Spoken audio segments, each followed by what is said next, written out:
Hollywood, California, Monday, April 26th. The Luxe Radio Theater presents Irene Dunne and Robert Taylor in Magnificent Obsession.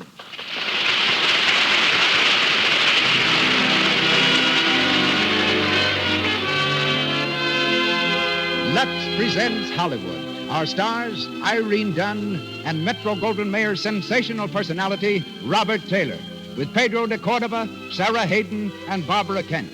Our guests, Dr. Lloyd C. Douglas, author of Magnificent Obsession and other best-selling novels, and John Arnold, head of Metro-Goldwyn-Mayer's Camera Department and president of the American Society of Cinematographers. Our producer, Cecil B. DeMille. Our conductor, Louis Silvers. On behalf of our sponsors, the makers of Luxe Toilet Soap, welcome to Hollywood and the Luxe Radio Theater.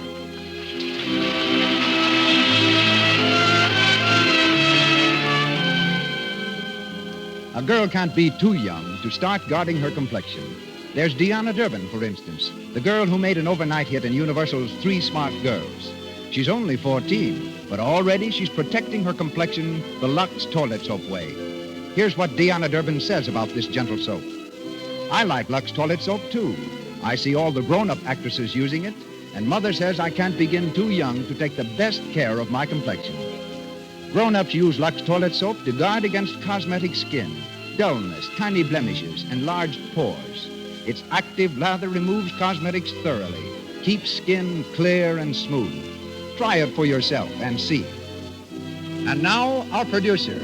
Ladies and gentlemen, Mr. Cecil B. DeMille.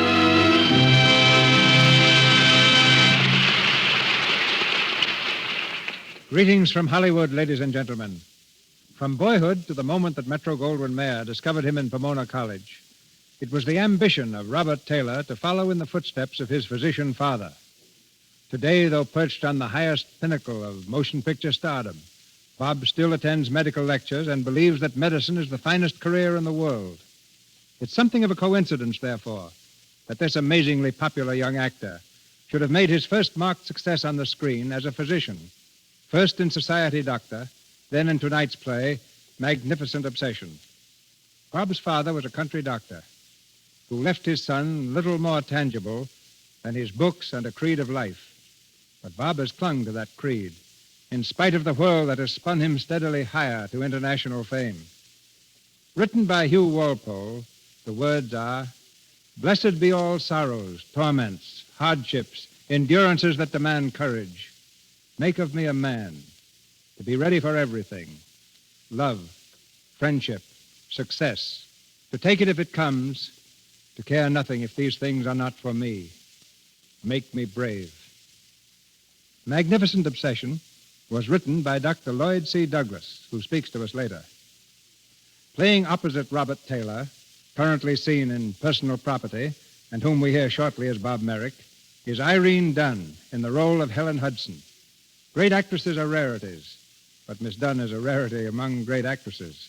Superb in drama, brilliant in song, she has in the last few months shown the world a brand of refreshing comedy which has proved her one of Hollywood's most versatile divinities. From the original screencast, we bring you Sarah Hayden in the role of Nancy Ashford, while Barbara Kent is heard as Joyce Hudson and Pedro de Cordova as Randolph. We welcome our international audience and the crowd that waited for hours on Hollywood Boulevard to attend tonight's play. The doors close, and the curtain slowly rises as the Luxe Radio Theater presents Irene Dunne and Robert Taylor in Magnificent Obsession.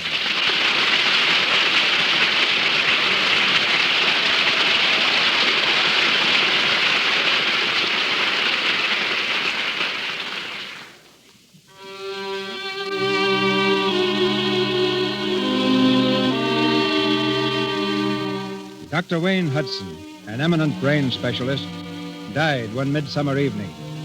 Died by drowning in the lake near his sanatorium. His death was a shock to the world, especially to those in the field of medicine. It's late at night now, and we're in an office of the sanatorium. Deeply conscious of a great loss, Nancy Ashford, the head nurse, is speaking to one of the younger girls. The routine of the hospital will go on as usual. Dr. Hudson would have wanted it that way. Yes, Mrs. Ashford. Have the other nurses take their regular room assignments for the night. Tell them to be especially careful not to disturb the patients. Yes, ma'am. Oh, Evelyn. I can't help it. Everyone loved him so. He was so kind. I know, dear. But we have a hospital to take care of. Patients who need us. Yes, ma'am. I want you to take room 417 tonight.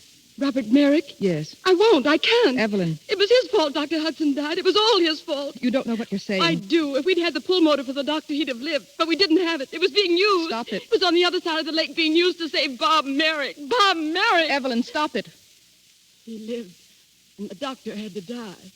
You mustn't feel that way. It wasn't Robert Merrick's fault. It wasn't anyone's fault. I know you feel badly. We all do.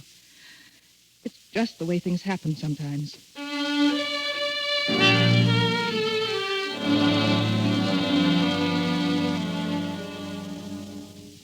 Mrs. Hudson? Yes? My name is Perry. Well, how do you do, Mr. Perry? I've been expecting you. Sit down, please. I dislike coming so soon after the funeral, but... It's quite all right. Business matters can't wait very well, can they? Well, no, especially this one, Mrs. Hudson. Yes. Well, Mr. Perry? Oh, forgive me, please. I had no idea you were so young. I was my husband's second wife. We'd only been married a short while. Yes, I know. I have a stepdaughter, only a year younger. But go on, please. Well, as you probably know, Mrs. Hudson, I was your husband's financial advisor. And since his death, I've been going over the books very carefully. You know, it seems almost incredible, Mrs. Hudson, but there's very little left. I see. He never kept much of a balance at the hospital. Everything was transferred to his personal account. But look at these withdrawals. Cash $5,000, cash $2,000, cash $10,000. Have you any idea what these were for? My husband was always a very generous man. You mean he gave this money away? Well, I don't know the details, but scores of people have been coming here to the house, and they all tell me the same story. At some time in their lives, my husband befriended them, helped them, gave them money. When they tried to pay him back, he refused to take it. He said he couldn't take it back, that he had used it all up. Used it all up? That's strange. What did he mean? I don't know. No one seems to know. Helen? Oh, yes. What is it, Joyce? Mrs. Ashford has to go back to the hospital. She's leaving now. Oh, I thought she was staying. Will you excuse me, Mr. Perry? Of course. Who is he, Helen? His name is Perry. He had something to do with your father's finances. Oh. Helen, I wanted to say goodbye. Oh, yes, of course, Nancy. I'll drive up to see you soon. I hope so. Oh, here, before I forget, I've got a letter for you. Oh, thank you, dear. It came to the hospital this morning. I thought I'd better bring it out. Joyce, it's another one. Another? Yes, listen. I was a friend of your husband's. He helped me once, many years ago, but he would never let me repay him. If ever I can be of service to you, do not hesitate to call on me. It's signed Randolph. Randolph. I don't think I ever heard Dad mention him. I can't take it back. I've used it all up. What? Nancy, did you ever hear Dr. Hudson say anything like that? I can't say I have. Dear, if I only knew what it meant. Well, I've got to hurry. They've just called me again. What's the matter? Is there anything wrong at the hospital? Oh, it's that young idiot, Bob Merrick. He's having another tantrum, threatening to leave. Should think you'd be glad to get rid of him. And I think if it hadn't been for him, the greatest heart that ever beat in this world would be beating tonight. Well, I hate him. I hate him. I hate him.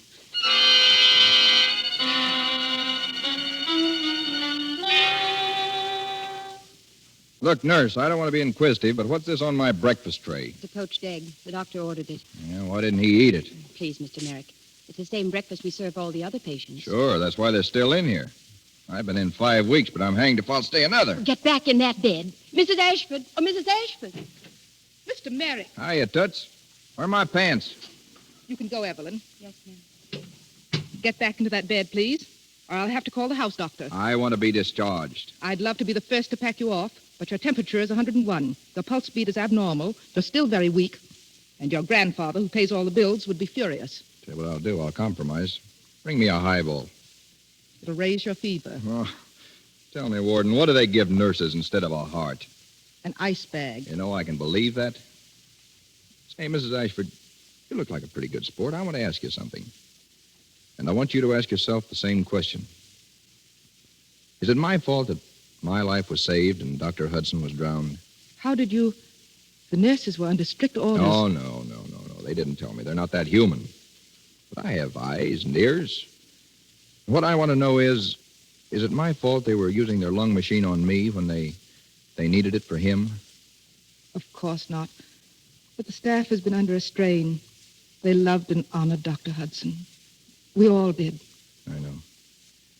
You're asking yourselves what right I have to be alive and Dr. Hudson dead, isn't that so? Well, then, what right have you or anyone else to pass judgment on what kind of people have a right to live? That's true. If such an attitude has prevailed in this hospital, you have a right to be indignant. No, I'm not indignant about that. I'm indignant because I feel the same way. What? Sure. I know I'm not worth anything, let alone a great man's life. It's a darn shame the wrong guy had to go. There it is. We all have to make the best of it. He's dead. I'm alive. We're both out of luck. Please, Mr. Merrick, you mustn't talk like that. Well, it's true, isn't it? Now that I've apologized for being alive, what about having me pardoned so that I can get out of here? I'm sorry, but you can't leave yet. Is that final? Final. You'll regret this, Mrs. Ashford. You'll regret it more if you leave. I'll come and see you again this evening. Final, huh? Hello. I want Elm 302. What? It's my house. Can't I speak to my own butler? Well, I have some rights around here. All right, then. Come and see me this evening. Hello? Hello, Horace. Now, look, Horace, this is Mr. Merrick. I want a car. A car, an automobile. Yes, I want it left at the gate of the hospital. Well, sure I'm leaving. Yes, I thought you'd like to be the first one to know, Horace. Now, listen, bring me a suit and a shirt and a pair of shoes and leave them in the car.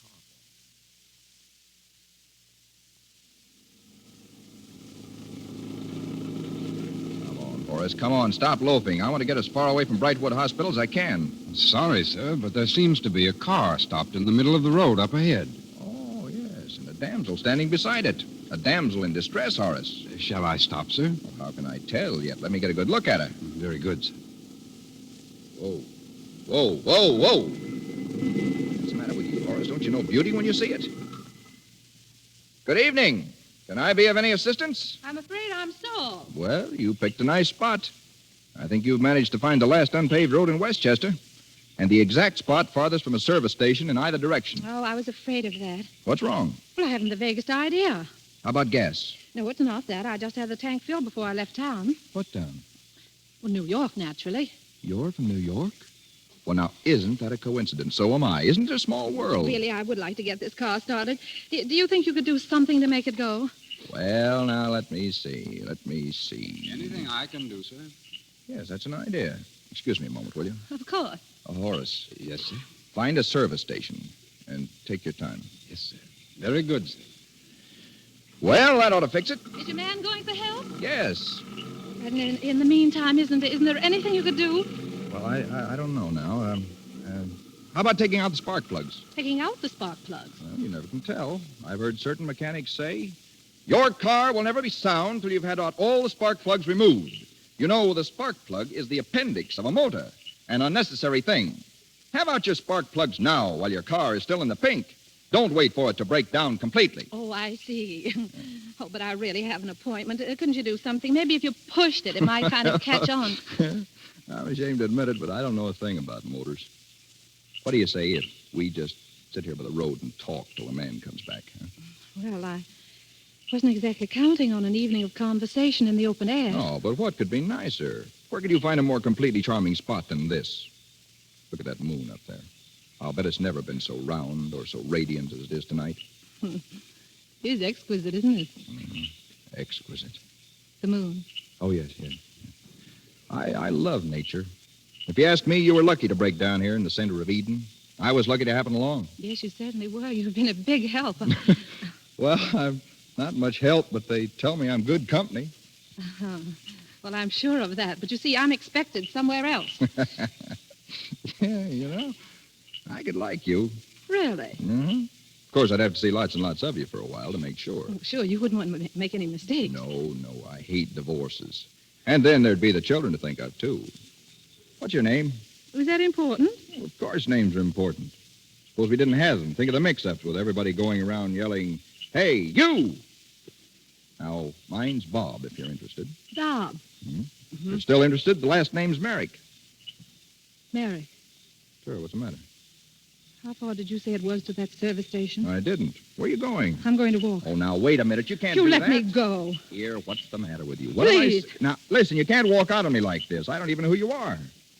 Would you really like to know? Of course I would. My name is Hudson. Mrs. Helen Hudson. Hudson. Then, you're Dr. Hudson's? Yes. Oh, I'm sorry. I didn't know. I suppose you hate me.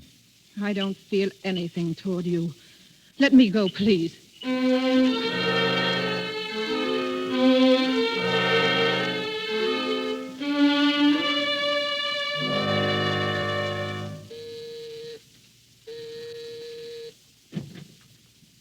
Good evening. Is Mrs. Hudson in? No, sir, she's not. She still lives here, doesn't she? Oh, yes, sir. Yes. Well, then I'll wait. Oh, by the way, did you give Mrs. Hudson my note? Yes, sir. And that reminds me. I was unable to get an answer, so here's your $10 back. And the note, sir. Didn't you even open it? I don't know, sir. That's how I found it. In the wastebasket. Oh, I see. All right, thank you.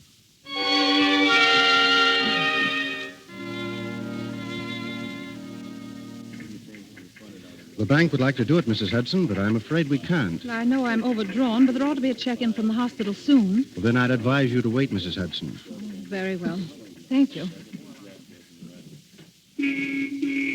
Mrs. Hudson! Mrs. Hudson! I beg your pardon. Miracles do happen. Really? Yes, really. Here I stand looking at you. And a moment ago, I was surrendering my last illusion, vowing to hate the world forever. Well, that's very unfortunate, Mr. Merrick, but I don't see how I could prevent you from doing that. Oh, now, wait, please. My car's just across the street, and I've got to speak to you. Let me take you home. No, I'm very sorry. Oh, for the love of heaven, melt, Mrs. Hudson. Unbend. Be human. Are you smiling? Are you actually smiling at Oh, me? I'm on the verge of shrieking in hysterics. Well, then come on before you change your mind.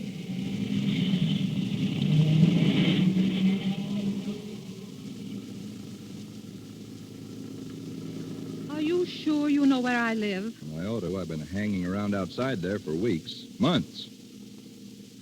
What was it you wanted to talk to me about? Oh, Mrs. Hudson, I had an amazing encounter last night. I ran into a man who preaches a theory that he learned from your husband. Theory that he learned from... Yes, from your husband. It seems that Dr. Hudson lived by theory, a profound formula for getting what he wanted out of life. Good Lord, of course he got you. Well, if I ever doubted Please, before. what are you talking about? What is the theory? Who was the man? Well, his name's Randolph. Randolph. Randolph. Oh, yes. Yes, he's a stonecutter. Don't ask me how I met him. But we had a long talk. The theory is quite simple. Help people and don't tell, and you get the power to do the things you want to do. When you do things for people, they can't pay you back. Is that it? Well, that's part of it. Because when they're ready to pay you... You've used it all up. Yes. Well, when this man Randolph began to talk to me, I thought he was nuts. I couldn't help trying it out, though. It didn't work at first, and then, just when I was about to give myself a loud, bitter laugh, this happened. What do you mean, this? You're merely taking me home against my will. And it seems to me you're going out of your way. What do you mean, did I take the wrong turn back there? Oh, somewhere, that's obvious. Now that you speak of it, this is an unfamiliar street. The street, I call this a country road. Yes, I guess you're right. Yes, sir, there's a cow. That substantiates your observation. It is a road, not a street. Oh, now, come now, I really would like to get home if you don't mind. Certainly, but aren't you interested in what I've been telling you? Well, yes, I am. I'm terribly interested. Well, then, can I see you again very soon? Shouldn't we do something about it, really? Well, I'll see. I can't say now. Well, there's a road we can turn back on, I think. We don't have to turn back, do we? Yes, we do. Now, there's a nice thing. Oh, what's the matter? Stop me if you've heard this one, but I think we run out of gas. Oh, I should have known this would happen. What are you doing? I'm getting out. You're not out of gas, and I'm not in the mood for any more fooling. You're behaving just like all those indignant, old-fashioned girls in the anecdotes, the ones who walk home. Well, I am indignant. Well, at any rate, you're not bored, are you? Well, are you going to drive me home now, or aren't you? Sure I am, but But look at the view. It's positively Arcadian. Excuse me. Oh, now wait. I'll behave. Get back in the car. No. Mrs. Hudson. No. Look out! Look out! Helen! Pick her up! Get away. Helen! Oh, my God. Oh, she just stepped out in the road. I tried to stop. Here, quick, help me. We got to get her to the hospital. Yes.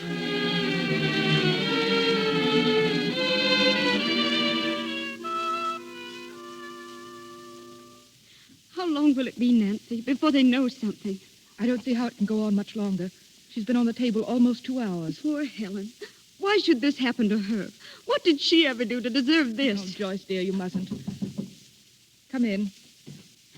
Mr. Merrick. I've been waiting outside. I had to know. How is she? How is she? You asked that. You, of all people. As if you hadn't been the cause of enough unhappiness. No. Don't say that, please. It was an accident. An accident. Mrs. Ashford? Oh, Dr. Ramsey. Is she all right? She's going to live. Oh, thank God. But, well, I'm afraid she'll never see again. Doctor. Never see. Do you hear that? Never see again. The rest of her life she'll be blind. And why? Because of you.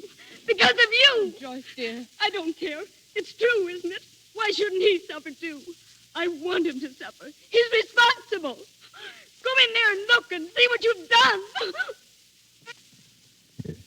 It is my fault. All of it. But you can't make me suffer any more than I'm suffering now.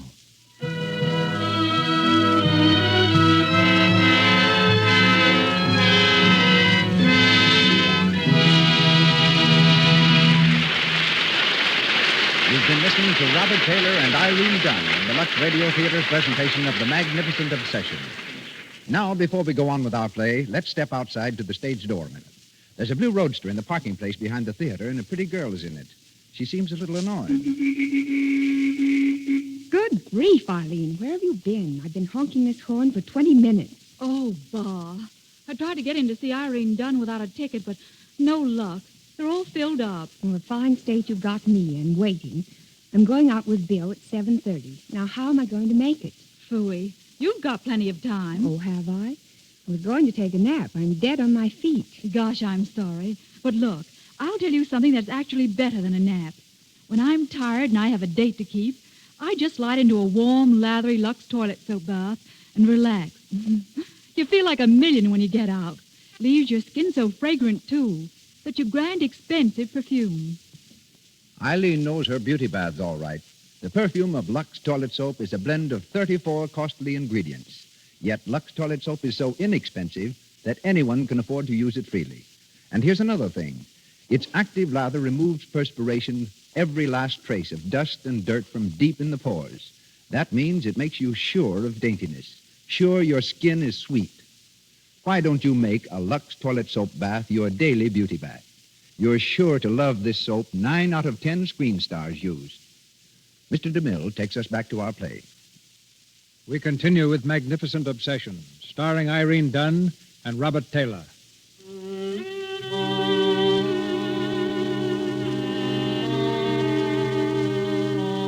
Months have gone by.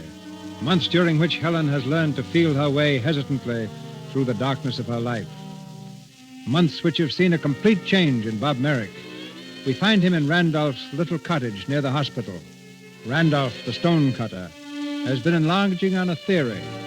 The theory of Dr. Hudson's formula for happiness. Dr. Hudson was the best friend I ever had. He changed my whole life. How? Well, you see, for many years I was just an ordinary stonecutter, mechanically hacking out blocks with a compression chisel. But now, do you see this cast? I put it into marble. It's been accepted by the Metropolitan Museum. Well, it's beautiful. You say you did this just because of Dr. Hudson and this theory of his? His theory is a fact, my boy. A formula, precise and definite. You find people who need help, and you give them help. You mean money? Money's all right, and since you happen to have a lot of it. But other kinds of help are apt to be better still. But it must be given with absolute secrecy, and you must never let anybody repay you. I'm afraid it's way beyond me. Oh, it's really very simple. You've probably heard it many times. Now, in this Bible here, there's a page... The Bible? Oh, I don't think I... It's only a single page. Oh, I won't point it out to you. You must discover it for yourself. But the man whose life is recounted here by those who knew him was the one who originated this science of generating human power. And so successfully did he practice it that he is more alive today, burning in the hearts of men, than he was over 1,900 years ago when they nailed him to a cross. Well, then, if I help people and I never let them repay me, I can have anything I want? If you know what you want, my boy. Oh, yes. Yes, I know what I want. I want someone, and I want to help her, too. It complicates things, doesn't it?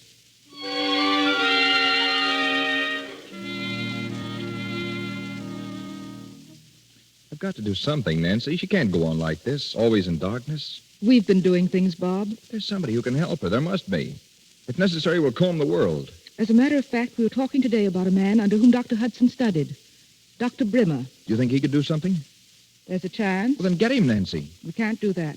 He's in Berlin. Then she must go to him. She must go at once. That's not as simple as it sounds. It's very expensive. You can't stop on account of money. I can take care of that. Always ready to work your money miracle. Aren't you, Bob? What else have I to offer? Nancy, do you think I could see her just once? I don't know. She wouldn't have to know who it was. I just want to see her again. Well? She's teaching herself to read through her fingers. She takes a book to the park. She's there alone every morning. Thank you, Nancy.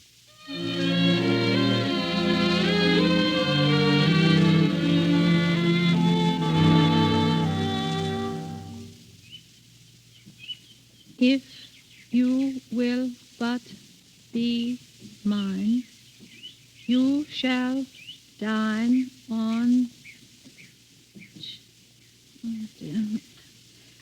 cherry pie and drink nice currant. Oh. You dropped your book. Oh, thank you. I didn't know anyone was sitting near. Have you been here long? Not so very. I've been reading nursery rhymes. I'm a little embarrassed. You see, I've got to learn my ABCs all over again. Is it so hard? No, not when you get the hang of it. I rather enjoy it. Well, it won't be long until you'll be reading Shakespeare, Shelley, Schopenhauer. They have them all, you know. Really? How do you know? Well, I'm interested in the Braille system. Oh, are you a doctor? Yes. Well, that's what I started out to be, but I haven't done much with it since I left college. Oh, what a pity. I can't help wondering why you didn't go on with it. Oh, I don't know. Unless I thought there were enough second-rate doctors in the world already. Well, why not be a first-rate one? No, there's so few of them. But what I wanted to say is, I have a friend who has a large library of Braille books. I know he'd be happy to let you have them. May I bring some tomorrow? Oh, well, I hardly think tomorrow. Right now, I have my hands pretty full with Mother Goose. Yes, of course. But I'll see you again. There's Yes. lots of time. Yes, what did you say your name was? Robert. Dr. Robert. Yes. Yes, well, thanks for your interest, Dr. Robert.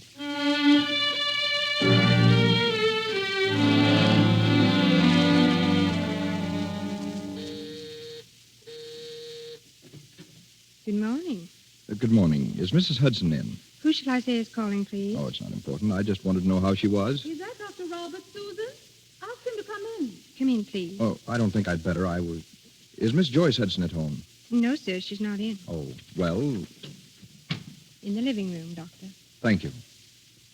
Dr. Robert. Oh, now, please don't get up. I recognize your voice. Well, I was just passing. I thought I'd drop in and find out what's been keeping you indoors. You been ill? No. Joyce had to go to New York on business for me, and she made me promise I wouldn't go out while she was away. Well, come on, sit down. I'm glad you've come.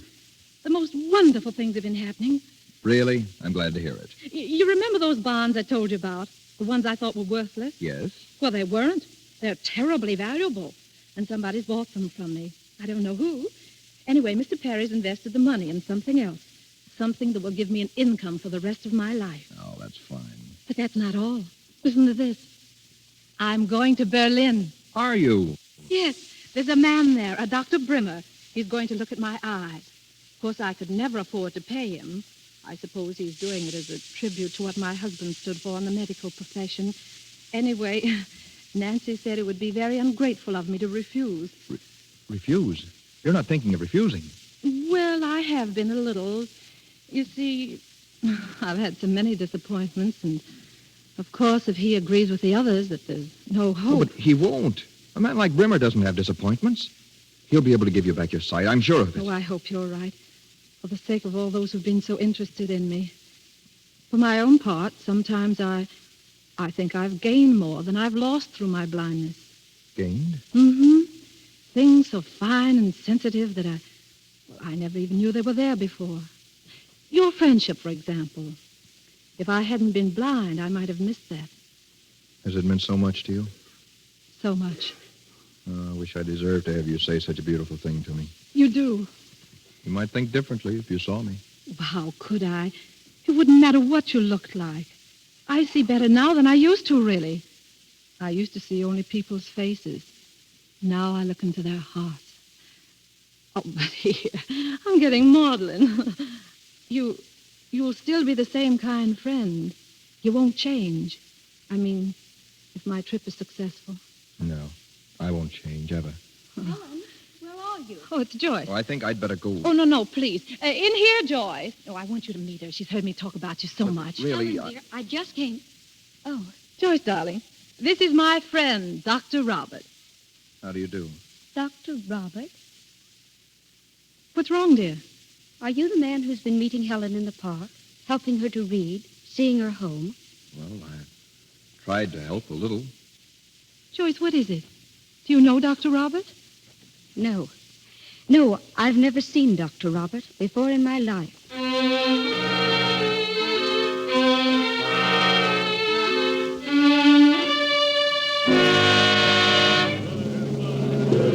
ashore that's going ashore. All ashore that's Goodbye, going Joyce. Goodbye, Helen, dear. Goodbye, darling. Nancy, are you sure he hasn't come? Dr. Robert? I don't see him. Oh, perhaps he couldn't make it. Perhaps. I must go. Goodbye. Goodbye, Nancy. Bon voyage.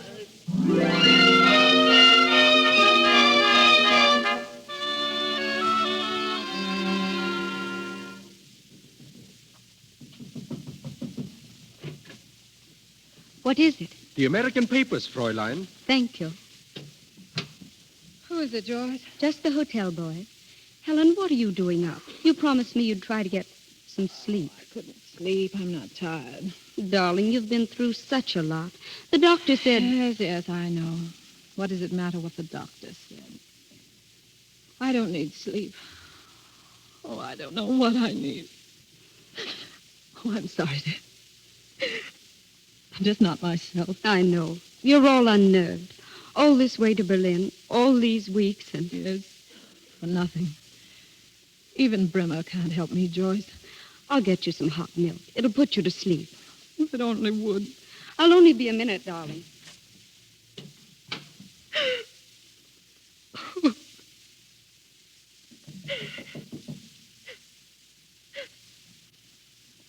Come in. Who is it?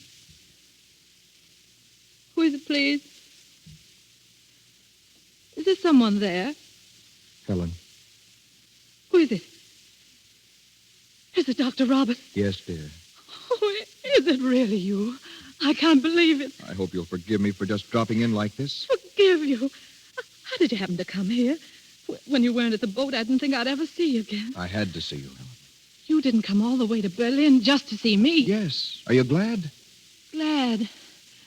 It seems as though you must have known how much I needed you. Has it been so bad? Days and days of waiting. And at last to learn there's no hope. I'll never see again. Oh, no, don't say that. You're going to see with my eyes. That's why I came. Listen, you called me a friend once. Will you let me think you meant it? Will you let me sit with you, ride with you, be hands and eyes to you? Because I've nothing else to do the whole rest of my life but help you see whatever you want to see. Will you? Oh, I couldn't be a burden to you. A burden. If I ever did a good deed in my life, if I ever thought a good thought, I'm rewarded now. If you'll let me. We'll forget all about doctors, shall we? Except me. I'm not much of a one. We'll start with Paris. Do you know Paris? Have you ever been there before? No, but I've always imagined it. Well, you're going to see it now. In London and Copenhagen and Switzerland. All the world, Helen. Through my eyes.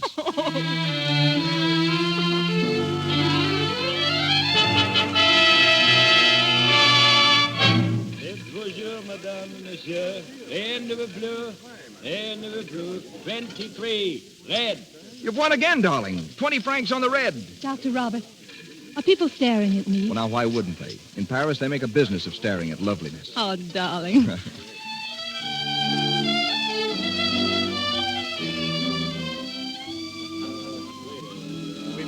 There's a crowd in the cafe, Helen, and tables with gaudy check cloths. Montmartre. I've dreamed of it. It's thrilling. And there's all Paris. Paris from the top of the hill, stretched out at your feet. Like a jeweled mantle. Yes. I can almost see it. Happy? Very. A moment like this, on such a night. Could anyone say anything against the world? I couldn't. You couldn't hate anyone, could you, on such a night? No? You could forgive anyone, anything? I think so. Helen, could you forgive Bob Merrick? Yes. I forgave you long ago. You've known? I've thought so.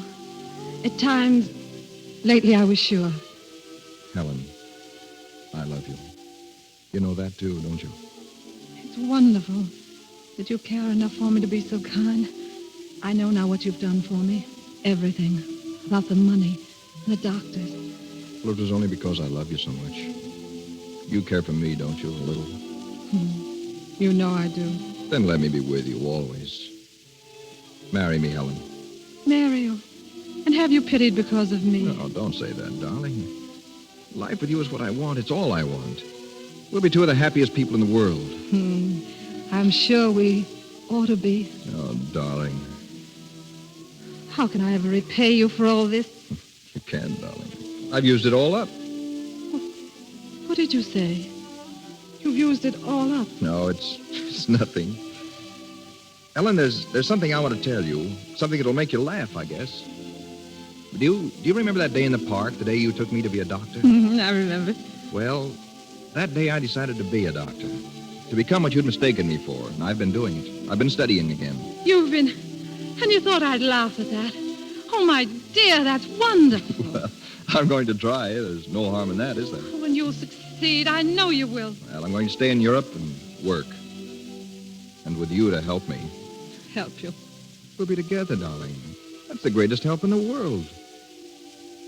What are you thinking of? Nothing, dear. We will be together, won't we? Of course. Let's go home, shall we, darling?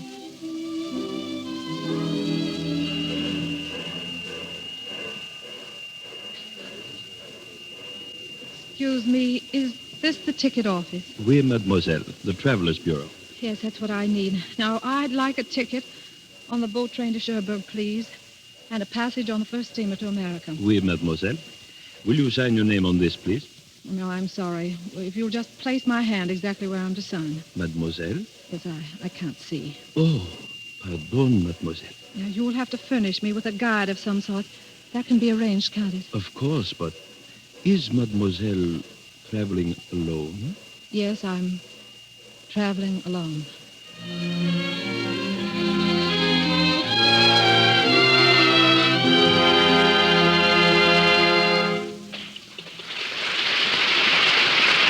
We pause for station identification. This is the Columbia Broadcasting System. This is KMX, Los Angeles, the voice of Hollywood.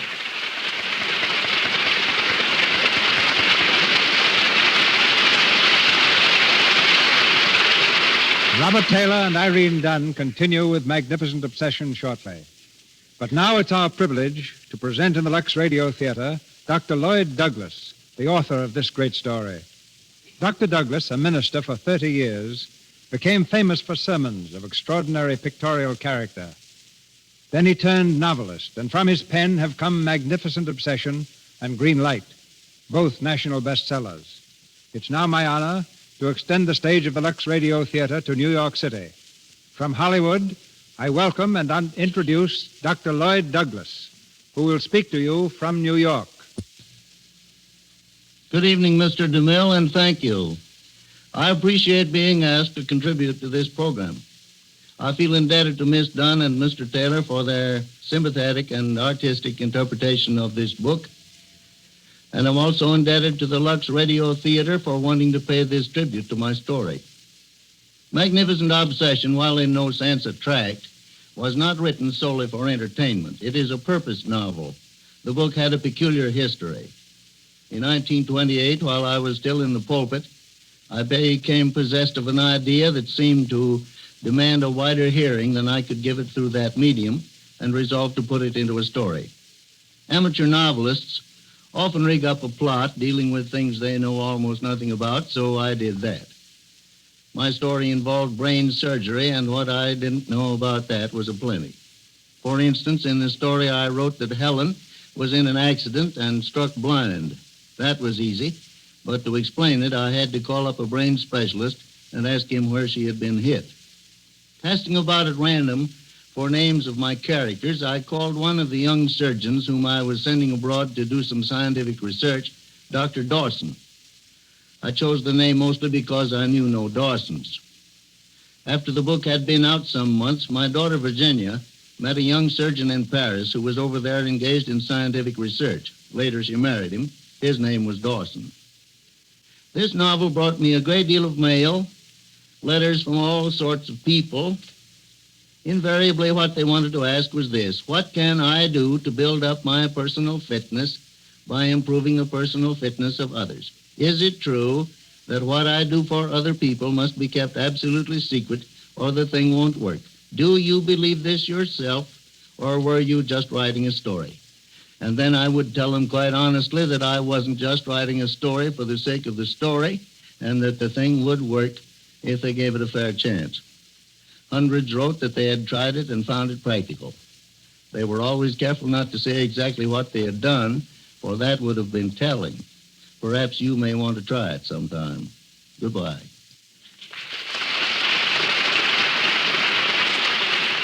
Dr. Douglas, you have our thanks. We're back now on our stage in Hollywood, where Irene Dunne and Robert Taylor resume the story of Magnificent Obsession.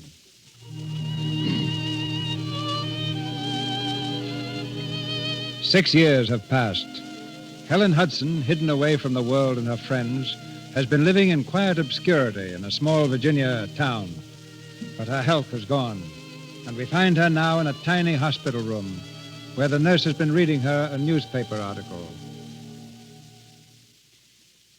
Go on, please. You mustn't excite yourself. Oh, I must hear the rest of it. Very well, but please don't try to move.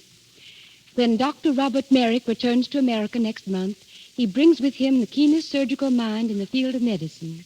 In 6 short years, his work has uncovered a startling array of new medical facts, dealing particularly with surgery of the brain. Oh, I don't think we should read any more. He's done it. I knew he would. I told him he would. Please. And now he's coming back. Dr. Robert. Dr. Robert Merrick.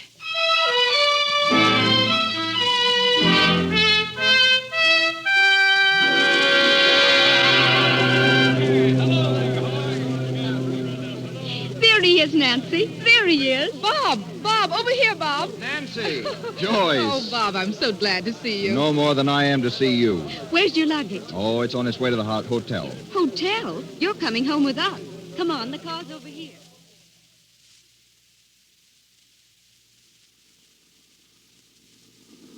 You'll never know how proud we are of you, Bob. Oh, Nancy, you're a flatterer. We've all been basking in your reflected glory. You see, we like to think that you sort of belong to us. I do, Joyce. Nancy, you're my real friends. Oh, if you hadn't met me at the boat, I swear it wouldn't have seemed like a homecoming at all. It almost seems like old times. Yes. No, it isn't. Nothing will ever be like old times until I know where Helen is. You've never heard anything, Bob? No. And you? Nothing. We would have let you know. Yes, of course.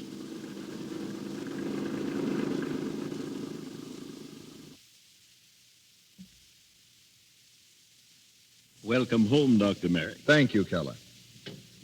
Is Dr. Merrick's room ready, Keller? Yes, ma'am.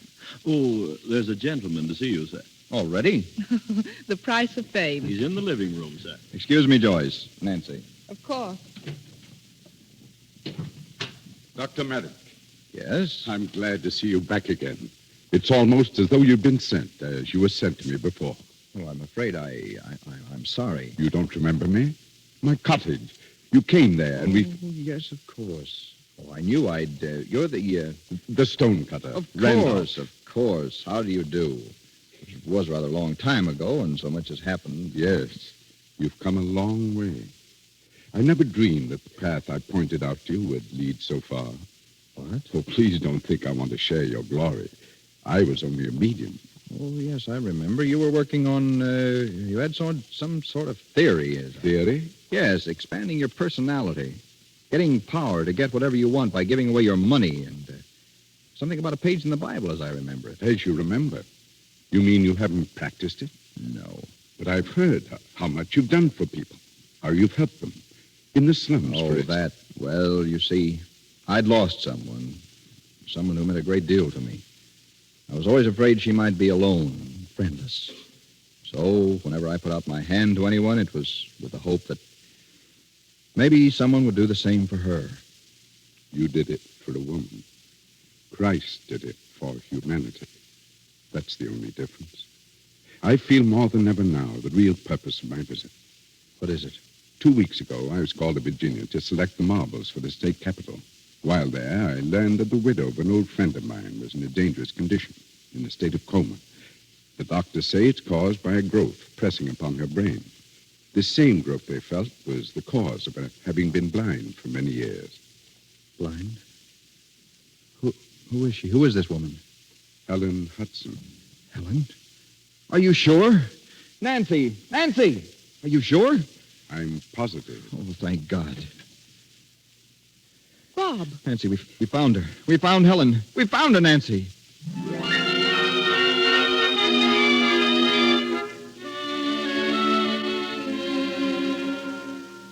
We'll be ready in a moment, Dr. Merrick. Let me know, nurse. Well, Bob? No, don't come near me, Nancy. We're almost ready to operate. Oh, who's going to do it? I am. Oh, Bob. Would you like to see her? She's still in a semi-coma. Come in.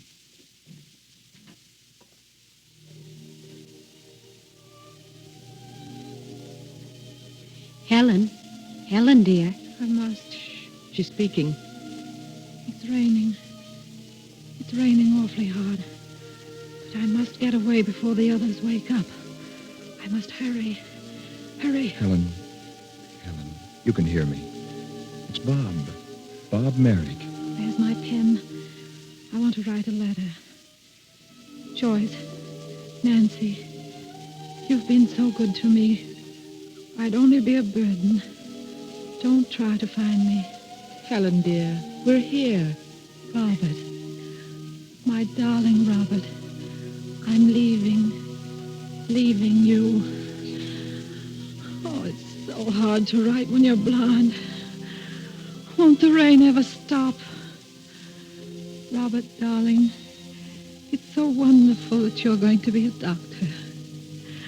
Oh, I mustn't be in your way, a burden on you. I'm going away.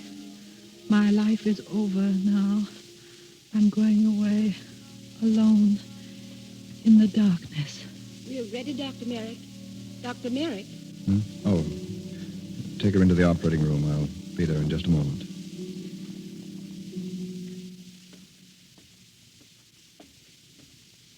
Dr. Merrick. Oh, Randolph. I've been waiting for him. Is it over? Yes. She's all right. She'll live.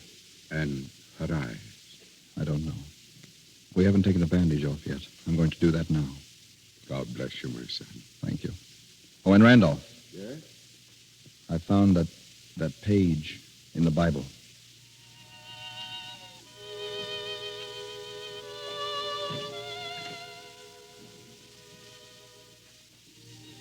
Who's there? Is someone there?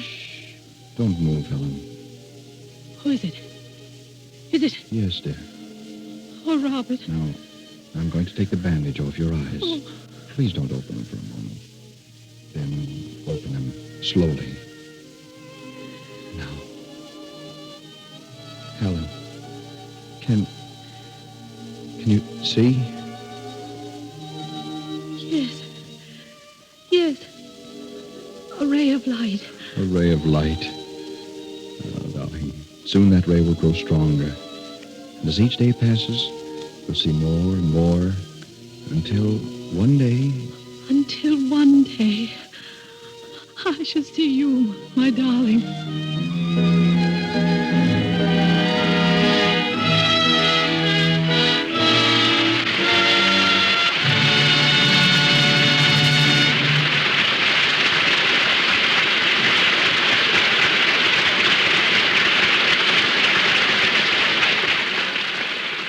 We close the covers of our play, but our microphone will bring back Irene Dunne and Robert Taylor before this hour's over.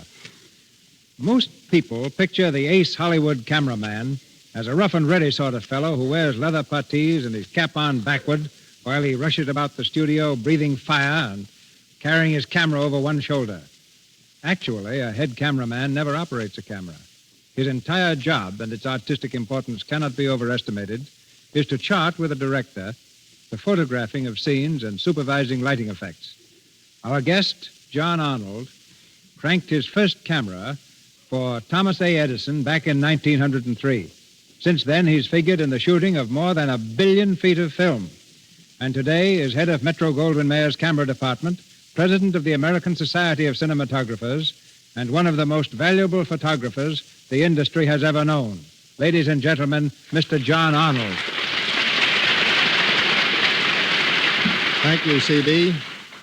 The biggest job a cameraman has today is to photograph the stars' personalities, so to speak, as well as their faces. Will you explain why each star is a different photographic problem? Gladly. Take the matter of lighting, for instance.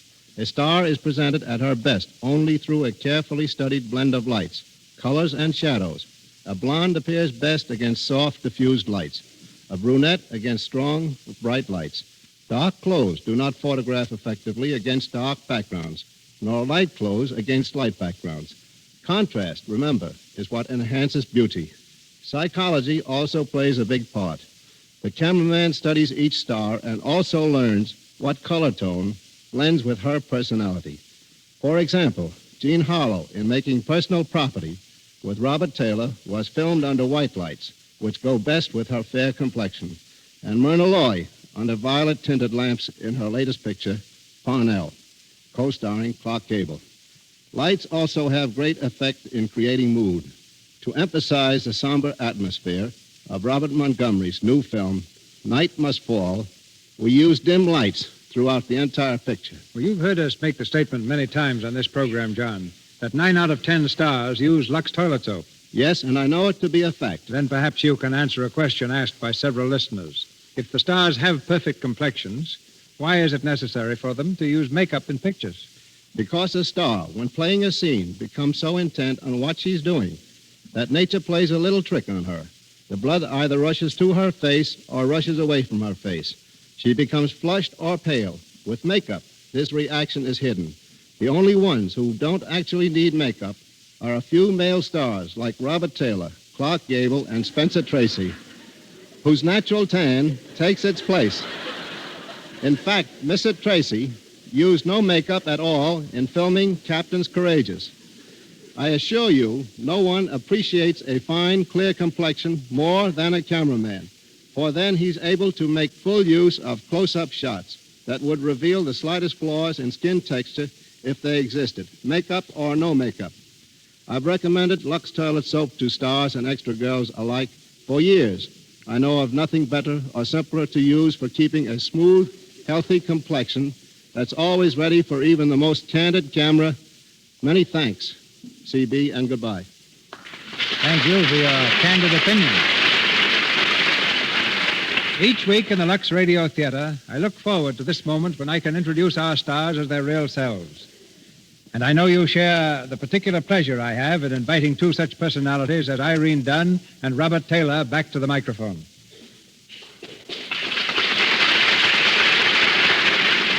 Thank you, Mr. DeMille. And as for you, Bob, I want to say what a great thrill it's been to have played obsession against you again. The story means a lot to me, Irene. As a picture, it gave me my first big break, thanks to your help, which meant just as much to me tonight as it did then. I've just learned, Bob, you're going to become a singer in your new picture, a Broadway melody of 1937. Well, I'd hope to keep that a secret, Mr. DeMille. Sophie Tucker's been wearing herself out coaching me, so I guess I'll have to go through with it, after all. Well, there's no time like the present. Oh, no. There's only one singer on this program, and that's you, Irene. Now, what's it going to be? Oh, well, I don't know. Do you think it's a good idea, Mr. DeMille? A great idea. Why not a song from your new Paramount picture, High, Wide, and Handsome? Well, all right. I'll sing The Folks Who Live on the Hill by Mr. Kern and Oscar Hammerstein.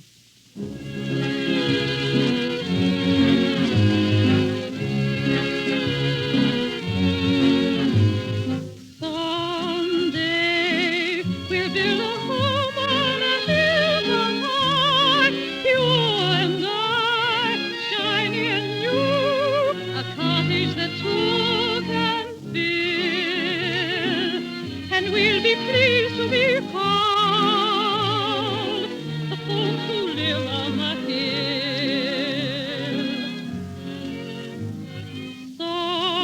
Someday we may be adding a thing or two, a wing or two. We will make changes as any family will, but we will always be folks who live on the hill. Our veranda will command a view of meadows green, the scarlet view that seems to want to be seen. And when the kids grow up and leave us, we'll sit and look at that same old view.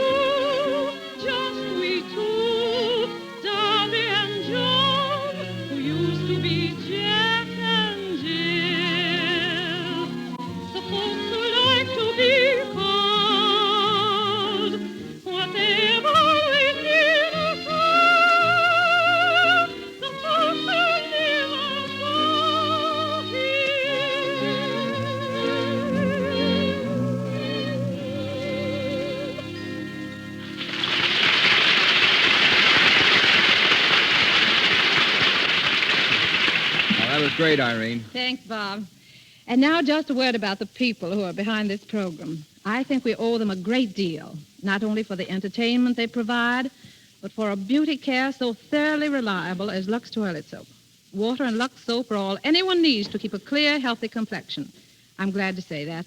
And sorry, I must say good night. Good night, Mr. DeMille. Come back soon, both of you. You've heard her on the screen, starring in such hits as Private Worlds, It Happened One Night, Cleopatra, The Bride Comes Home, and Maid of Salem. You've heard her 3 times from our stage. And next Monday night, your countless requests bring her back once again when the Lux Radio Theater presents Paramount's lovely star, Miss Claudette Colbert, in Hands Across the Table by Vinya Del Mar. With Miss Colbert in this delightful comedy is one of Hollywood's favorite sons, Mr. Joel McCrea.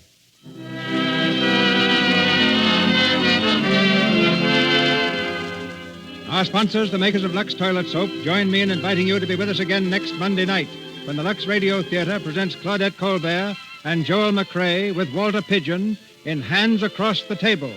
This is Cecil B. DeMille saying good night to you from Hollywood. Your announcer has been Melville Ruick. This is the Columbia Broadcasting System. This is KNX, the Columbia Station, Los Angeles.